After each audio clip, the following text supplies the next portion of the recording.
அம்மா ஸ்கூல் போனேன்னு நினைச்சோ அம்மாட்ட கேட்கட்டா போன் அடிச்சு கேட்டுருவாங்க அம்மா சரின்ட்டு இப்ப நான் கொண்டு விட்டுருவேன் இல்ல நான் கொண்டு விட்டுல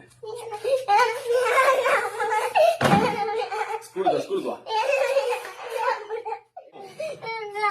நீ பிடிச்சு டீச்சர் விட்டாரே அதை பிடிச்சிக்கோ